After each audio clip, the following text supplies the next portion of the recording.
Hey everyone, hopefully having a good day. My name's Andy. My channel is Finding Value. Today we're going to go through Twitter, see what people are sharing on social media. I'll interject my financial opinions as we go through it. It's generally related to three different topics: wealth building, commodities, and/or financial topics. So let's dive in, take a look, see what people are sharing. We've got at Finance Score Finance if you want to follow me on Twitter. And if you want to join the community where I dive deeper into all of these topics, looking for potential investment opportunities. I just released a midweek update for you guys. I'm giving my opinions on what looks good and where I'm investing my money. You can sign up. There's a coupon code special going on. It's special is the coupon code. Half off on the first month and a larger discount on the yearly membership. So HFI research, variant perception, no global oil inventory builds. So it says the delta between the consensus and our estimate is 1 million barrels per day. And if you dive into the data, almost 90% of the delta comes from just the US and Brazil. And if you isolate that further, US oil production explains 75% of the delta. So basically, there's some people looking at the markets and overestimating the United States production or supply, which then overestimates world production. If we don't get this large increase, or I should say the expected increase of about 750,000 barrels or so out of the US, I think that's what it is. Maybe it's a little less than that. Then we don't get any growth. And right now, when I look at drilling, Dukes, and all that stuff, I don't see it. I think we're probably going to have a flat year. I don't think we're going to have any growth in oil. I think we'll have a decline in oil, and I think we'll have an increase in natural gas production.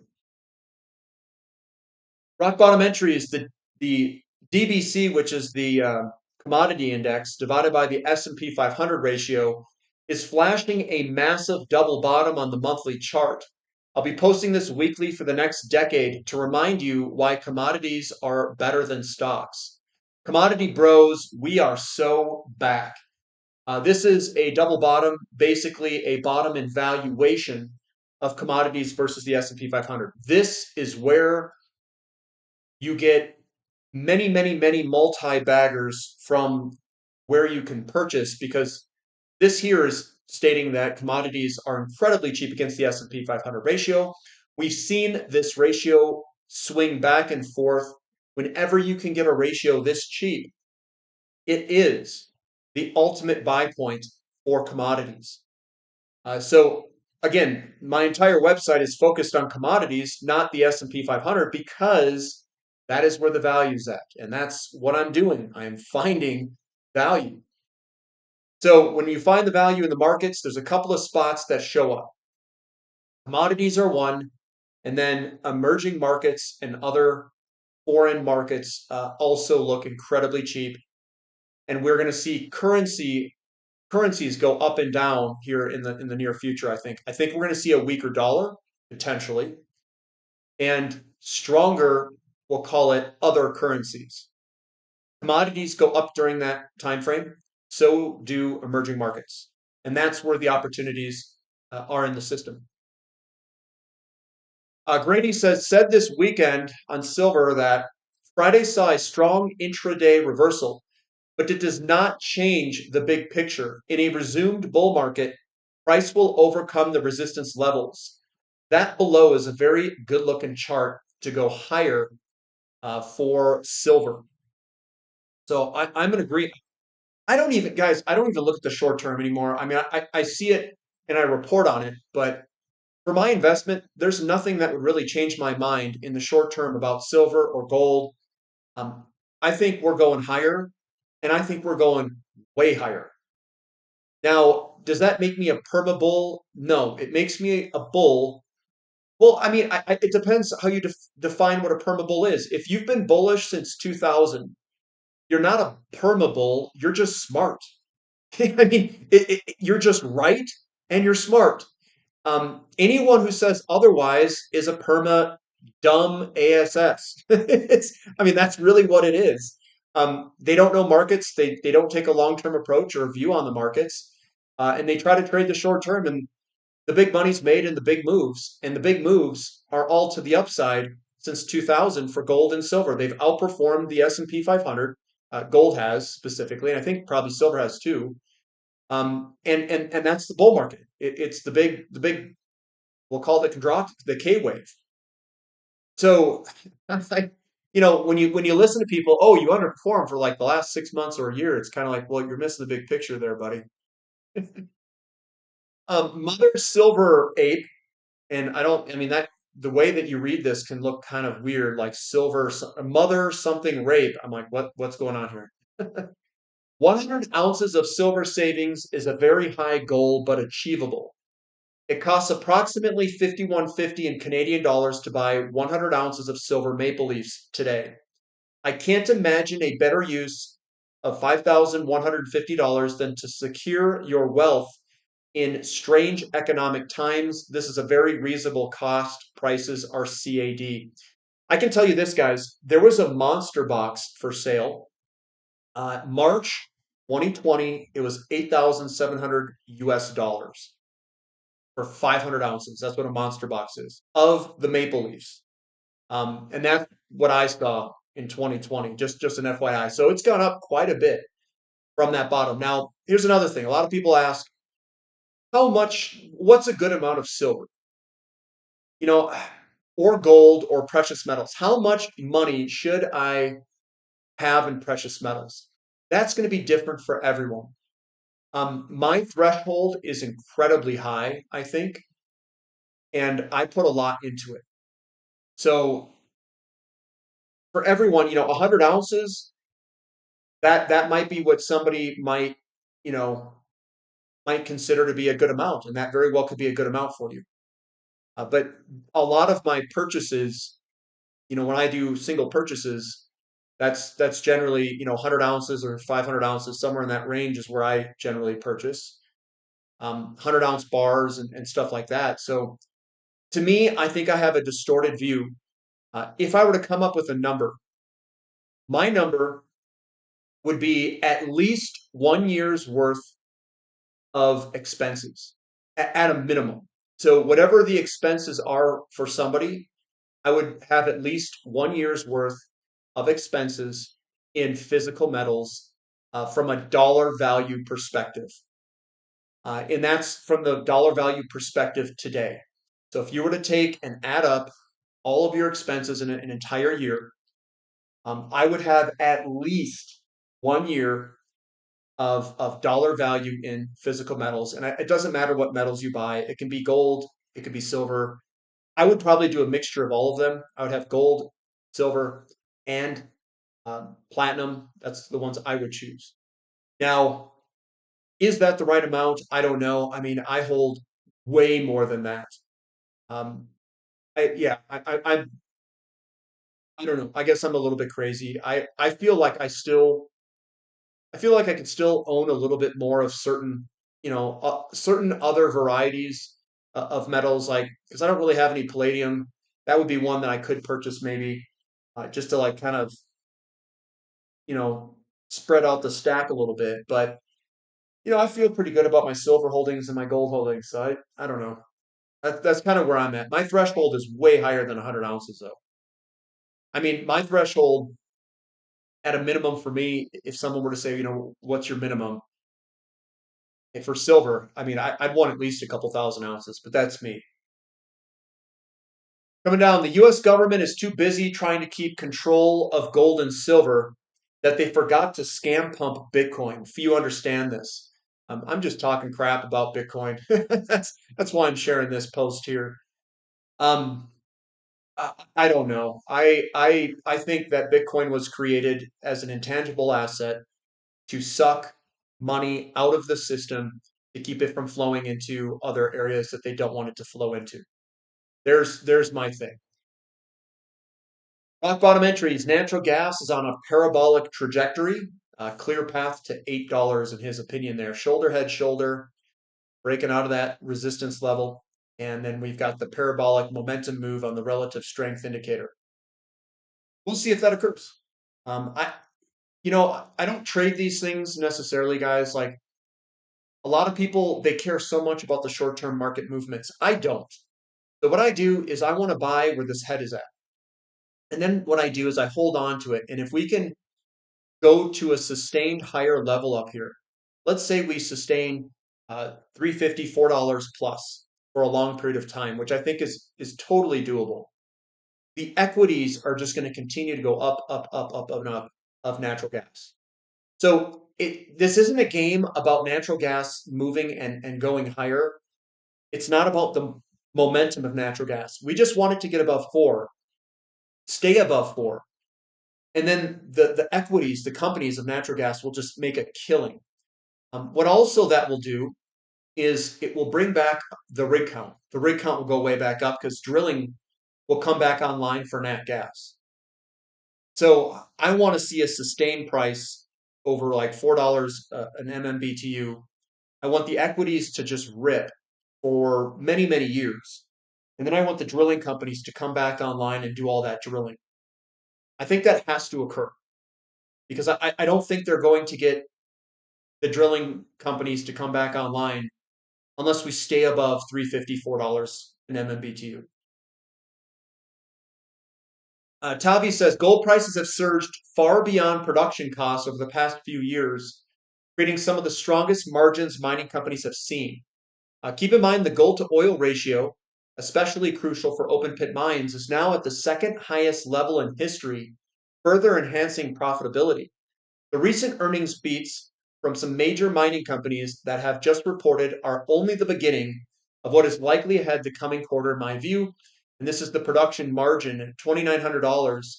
We can see the delta between the all-in sustaining costs of $1,451 versus the $2,900 that gold's at. So the margins are pretty big right now. A lot of people are going to say, well, how come they're not flying higher? I'm still in the camp that money's just not looking at this. They're not here yet. And they're over there doing the beef stroganoff to crypto and AI. And that's fine. I'm not mad. I'm not bitter or anything. But what I am is I'm hungry to get into some of these companies. I think they're going to make a lot of money. And then when that money does come and roll over here, rotate over or roll over, these will go way up. That's the way I see it. But we also could see production costs continue to go up like we've seen here. That'll probably continue to go up, and we'll probably see gold, hopefully, outpace it, much like the 1970s.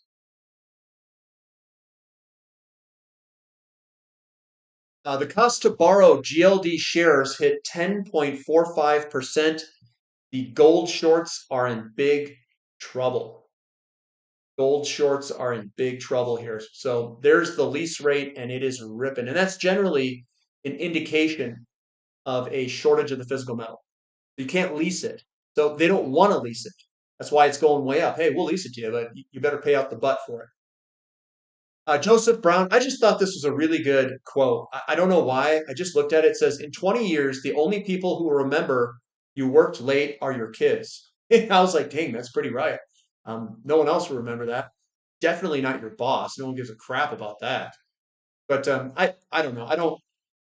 I never worked late at work outside of a few times. And then there was some mandatory 10-hour days that they wanted out of people and even out of the salary people. And I just kind of was like, whatever. I kind of floated through it, whatever. But it wasn't for that long.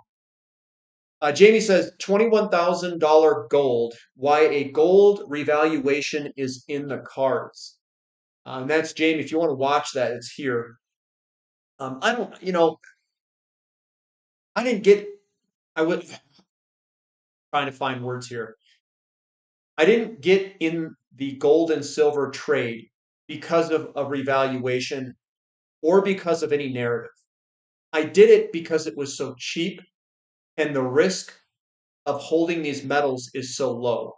So it was the asymmetry it has and the risk that it doesn't have. So I could go buy a bunch of physical gold, silver, and platinum and all these different things. There's very low risk. So with the big upside potential and how cheap they were in compared to other asset classes, that's why I'm there.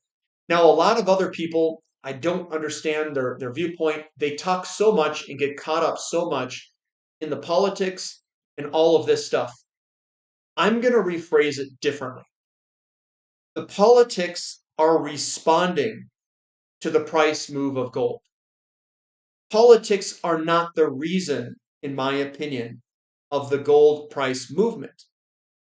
Now, you could say that many, many years of money printing and the debts that we have accumulated are the root cause. So, therefore, government decisions or lack thereof of government decisions caused this situation.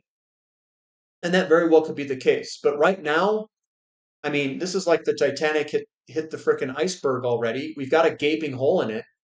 And people are wondering, if we change the captain on the ship that we're going to, right the ship. I'm like, dude, there's a gaping hole in it. It's done.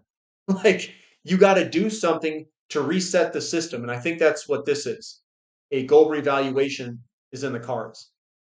A tolerance for short-term market swings improves our long-term prospects. And I would say it's not a tolerance for short-term market swings. I think it's the expectation and the preparedness for short-term market swings improves our long-term prospects. So as market swings down and people get scared, and it's not, I wouldn't say it's a tolerance, it's more about being prepared for it and then buying the crap out of it, expecting it because in the short term, markets move based off sentiment. And that's what creates your value opportunities for Warren Buffett. A commodity index breakout, a major shift is underway in the commodities cycle. Hard asset investors now have a wind at their backs as we break through the falling wedge to the upside for the Invesco DB commodity index. And again, we also saw that we were putting in that double bottom of this commodity index versus the S&P 500. It's all in progress here, boys. It's all in progress. You can also see the key momentum structure on the RSI is breaking higher as well. Silver is following gold to COMEX. Not sure I would have predicted this based on prevailing theories emanating from the gold community. So silver inventories are leaking from London to New York. LBMA silver inventories are declining while the COMEX inventories are heading higher for silver. Eric Yoon says there's no immediate deliverable gold at the LBMA now. Therefore, the LBMA physical gold held in London vaults number is BS. Do you believe the 23,528 tons of silver at the LBMA London vaults number? Don't feed this crap and call it chocolate. It is enough. And that's why they're having problems having deliveries. Do they really have it? I don't know. I don't know. It says now we're cleaning out Singapore gold too. Singapore is often used to import gold into India and sometimes China, for your information. So the gold market ruction spurs spike in Singapore exports to the United States. Gold shipments from Singapore to the US reached 11 tons in January, the highest level in almost 3 years, up 27% from December. The global gold market has been in upheaval due to pricing disparities, with bullion futures in New York trading at a premium over international benchmarks in London. The premium has pulled imports into the US, with metals being shipped from refineries worldwide, including Singapore, which is home to a certified gold refinery. We're yanking it back from Singapore to the US.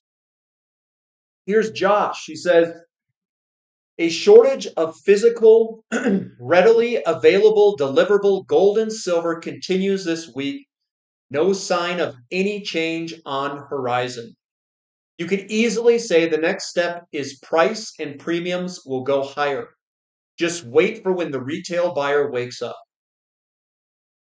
Guys, are you already in this? Are you just waiting? I can't really buy much more. I mean, I bought whatever I could. So I'm kind of sitting here watching everything. I don't know, I don't really eat popcorn, but I'm just watching this whole show from the side.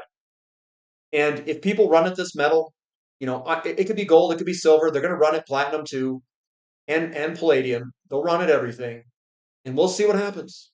We'll see what happens.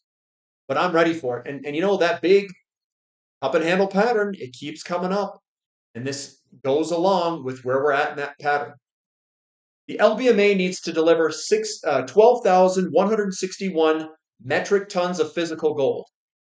For the entire year of 2024, China's SGE delivered around 1,450 metric tons of physical gold. Price solves everything. But the LBMA will need a far higher gold price to attract recycled gold back to the smelters and refiners. This is just a matter of time if physical gold demand persists. We need way higher prices to bring it back to the LBMA. Scrap gold. Willem Middlecoop says when you want to get physical gold or silver, you have to pay a lot more. A temporary up to 10% surplus charge or extra fee being added. This musical paper chair game is about to get an interesting end. And that's breaking Arger Haraeus will start a charge, a temporary extra fee on minted gold and silver starting February 20. The surcharge is $3.50 an ounce for minted gold and a massive $3 an ounce or 9.23% for minted silver. This is on a wholesale level and is on the top of normal premiums and minting charges. The LBMA spot price can no longer be said to represent the price of physical metal. It's all breaking apart. Gary Savage says Friday's cartel attack is backfiring. The attack has migrated to the miners, but I doubt the banks will be able to bring down gold and silver without actually adding more shorts to gold and silver.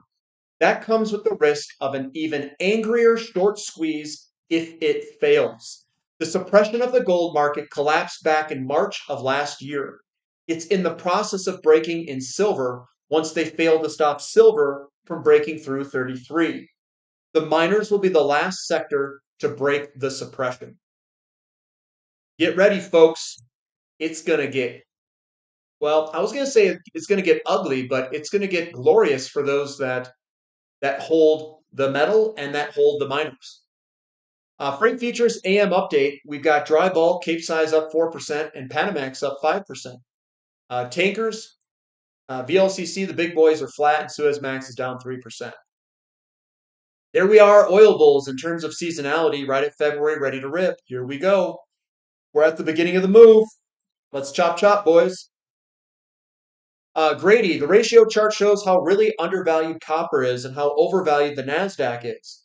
A global shift toward hard assets is coming, meaning capital flowing towards commodities on a huge scale.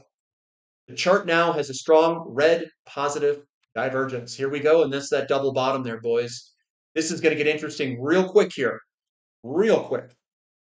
I don't know the exact day it's going to break, but when this thing starts going, it's going to be a continued move up, up, up, up, up, up, up, and just keep going. It's going to be a big, big move in terms of the ratio of copper versus the NASDAQ. He says the ratio is back at the same level as during the dot-com bubble back in 2000. When this ratio moves up, copper outperforms the NASDAQ. It's all just the cycle. That's all it is. One big cycle. And we're at the bottom of the commodity cycle. This will be, in my opinion, probably the largest move of commodities against other asset classes that we'll ever see in anyone's life, including the 1970s. Just chat. Okay, and that's what I did last time. So we're going to end it there. Give me a thumb up for the content. Subscribe to the channel. Subscribe to the website if you guys like. Specials coupon code. And that's all I've got for today. So we'll catch you next time. This is Finding Value.